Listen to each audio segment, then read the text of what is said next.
প্রিয় লিসেনার্স, আসসালামু আলাইকুম। ফেয়ার উইথ নায়ার ইউটিউব চ্যানেলের হন্টেড নাইটের 19 নম্বর এপিসোডে আপনাদের সবাইকে স্বাগতম। আমি আশা করি প্রিয় লিসেনার্স আপনারা সকলেই এই মুহূর্তে ভালো এবং সুস্থ আছেন। দেশের সার্বিক পরিস্থিতি বিবেচনা করে কিন্তু আমাদের ফেয়ার উইথ নায়ার ইউটিউব চ্যানেলের বেশ কিছুদিন যাবৎ আমাদের যে রেগুলার যে এপিসোড, এই এপিসোডগুলো প্রচারিত হয়নি। এছাড়াও আমার অসুস্থতার কারণে আমরা এটা করতে পারিনি। এই কারণে আমরা আপনাদের কাছে আন্তরিকভাবে দুঃখিত এবং দেশে চলমান যে পরিস্থিতি বা যে আন্দোলন, আমি সবসময় এটাই চাইব ছাত্রদের যে যৌক্তিক আন্দোলন বা যৌক্তিক যে দাবিগুলো, এই দাবিগুলো মেনে নেওয়ার পরেও আর যেন কোনো মায়ের বুক খালি না হয়।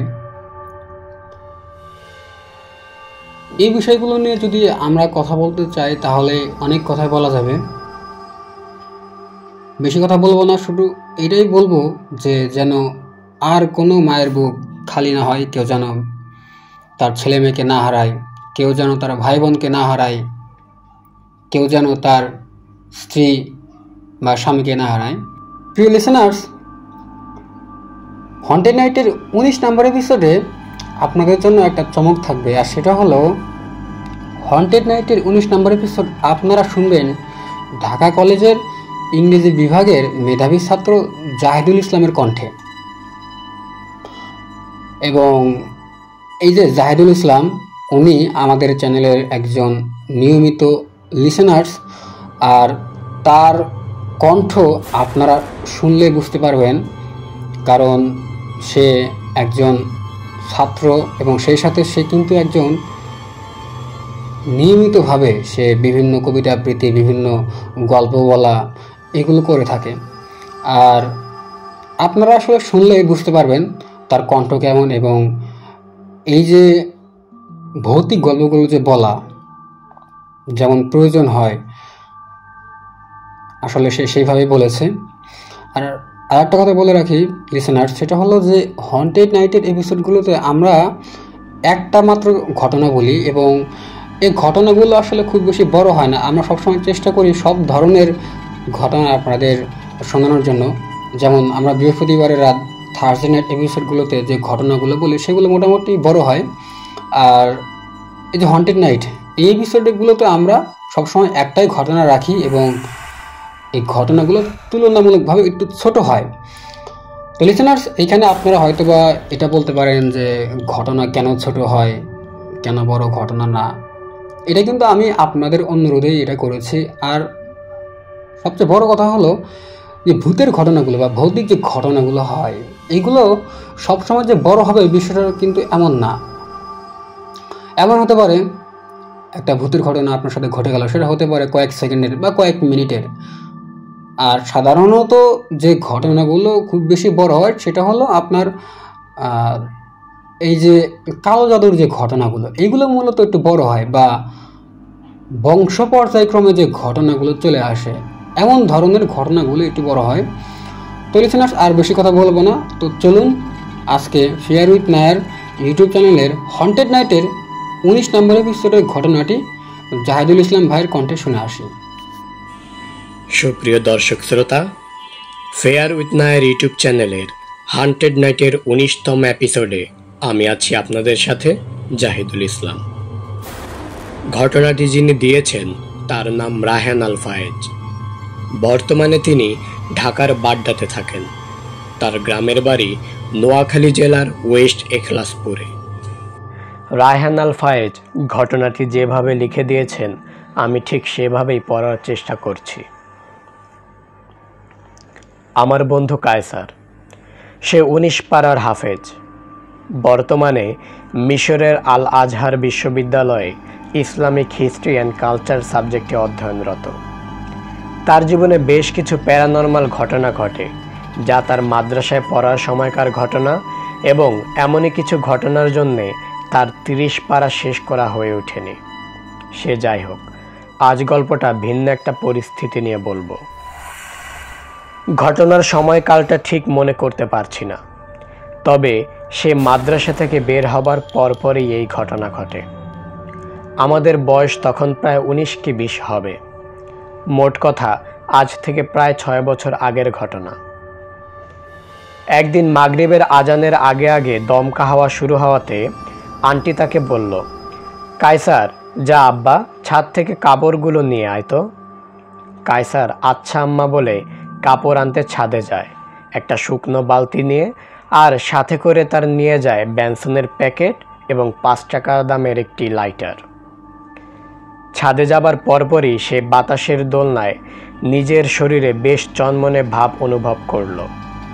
মনে মনে ভাবে, ছাদে যখন এসেছি আর এত দারুণ বাতাস, বৃষ্টি শুরু হতে হতে দেরি আছে হয়তো, তো একটা সিগারেট খেয়ে নেই। আগুন ধরিয়ে 2-1 টান দিতেই টুপটুপ করে ঝিরঝির বৃষ্টি শুরু হলো। কায়সার সিগারেট মুখে রেখেই টপাটপ কাপড়গুলো বালতিতে রেখে নেয়। এরপর বেশ আয়েশি ভঙ্গিতে ছাদের রেলিংয়ের সাথে ঠেস দিয়ে বাহিরে চেয়ে সিগারেট খেতে থাকে আর বালতিটা পায়ের কাছে রেখে দেয়। ঘটনাটা ঘটল তখন যখন সিগারেট প্রায় খাওয়া শেষের দিকে। কায়সার শুনল পিছন থেকে আঙ্কেলের গলায় ধমক্কা সুরে একজন ডাক দিল, এই কায়সার, বাসায় না গিয়ে এখানে দাঁড়িয়ে দাঁড়িয়ে সিগারেট খাওয়া হচ্ছে। কায়সারের আত্মা তখন অর্ধেক শরীর থেকে এভাবেই বেরিয়ে গিয়েছে। এমন এক পরিস্থিতির শিকার হলো। পিছনে ফিরে তাকিয়ে দেখে আঙ্কেলের জোব্বা পরা অবস্থায় প্রায় 15 থেকে 20 ফিট দূরে দাঁড়িয়ে আছেন। কায়সার কিছু বলার আগেই আঙ্কেল চট করে কিভাবে যেন বাতাসের গতিতে সামনে এসে তার বাম গাল বরাবর কষে এক থাপ্পড় বসিয়ে দিল। কায়সার তখন জ্ঞান হারালো। অনেকক্ষণ যাবৎ কায়সার বাসায় ফিরছে না। বৃষ্টির গতিতে বেড়ে গিয়ে এখন রীতিমতো বড় বড় ফোঁটা পড়ছে। এদিকে মাগরিবের আজান দিয়ে দিল। আন্টি ভাবলো কি না কি হলো, গিয়ে দেখে আসি। আন্টি আর আন্টির ভাই মানে কায়সারের মামা ছাদে গিয়ে দেখতে পেল কায়সার ফিট খেয়ে পড়ে আছে। বালতিতে কাপড় এবং উপরের দিকে কাপড়গুলোতে ততক্ষণে বৃষ্টি পড়ে ভিজে গিয়েছে। কায়সারের জামা লুঙ্গি ভিজে জবজব হয়ে গিয়েছে। অবাক করা ব্যাপারটা হলো, কাছে গিয়ে যখন দেখল কায়সারের বাম গালে খুব বড় বড় হাতের 4 আঙ্গুলের দাগ। কায়সারকে পাকা জোরে বাসায় আনা হলো। চোখ মুখে পানি দেওয়া হলো। হুঁশ ফেরার পর কায়সার সবটা খুলে বলল। সব থেকে মজার বিষয়টা এই যে কায়সারের বাবা 3 দিন আগে ঢাকায় গিয়েছিল এক দাওয়াতি কাজে। ছাদের ওই ঘটনার আকস্মিকতায় কায়সার ভুলেই গিয়েছিল যে তার বাবা চট্টগ্রামে নেই। তাহলে ছাদে কিভাবে আসবে? কায়সার প্রায় 2 দিন জ্বরে আক্রান্ত ছিল। এই ঘটনার পর আঙ্কেল খবর পেয়ে বাড়ি চলে আসেন এবং সব শুনে তাকে ঝাড়ফুঁক করার ব্যবস্থা করেন। ঘটনাটি এখানেই শেষ হয়।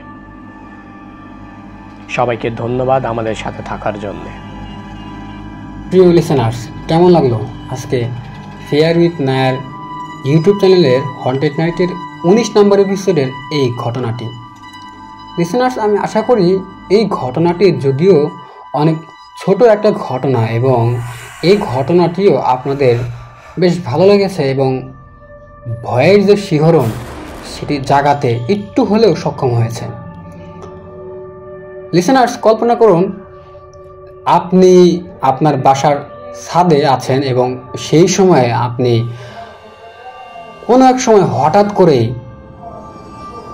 আপনার সামনে একটা অবয়ব দেখতে পেলেন। আমরা অনেক সময় কিন্তু আমাদের যে ফ্রি সময় বা অনেক সময় দেখা যায় ক্লান্ত হওয়ার পরে কিছুক্ষণের জন্য আমাদের বাসার ছাদে যাই এবং সেখানে আমরা মূলত যাই হচ্ছে একটু রিফ্রেশমেন্টের জন্য। সেখানে গিয়ে অনেক পরিচিত যে জায়গা, সেখানে গিয়ে যদি আমরা ভয় পাই বা ভৌতিক কোনো অবয়ব দেখি তাহলে আমাদের অবস্থাটা কেমন হতে পারে। লিসেনার্স, আজ এই পর্যন্তই। আর আপনারা আমাদের অবশ্যই ঘটনা পাঠাবেন। আপনারা ঘটনা পাঠাতে পারবেন আমাদের ইমেইলে, আমাদের হোয়াটসঅ্যাপ নাম্বারে এবং আমাদের ফেসবুক আইডিতে। আর আমাদের হোয়াটসঅ্যাপ নাম্বার, আমাদের ইমেল এবং আমাদের ফেসবুক আইডির লিঙ্ক এই ভিডিও ডেসক্রিপশনে দেওয়া আছে। আর আপনারা আমাদের অফিসিয়াল যে ফেসবুক গ্রুপ আছে সেখানে যুক্ত হতে পারেন। আমাদের চ্যানেল বা আমাদের এপিসোডগুলো নিয়ে যদি কোনো কিছু বলার থাকে সেখানে আপনারা পোস্ট করে বা কমেন্ট করে জানাতে পারেন। তো পরবর্তীতে আরেকটি এপিসোডে আপনাদের সাথে দেখা হবে। সেই পর্যন্ত সকলে ভালো থাকবেন, সুস্থ থাকবেন, নিজের খেয়াল রাখবেন, আমাদের চ্যানেলের ঘটনাগুলো শুনবেন। আসসালামু আলাইকুম, আল্লাহ হাফেজ।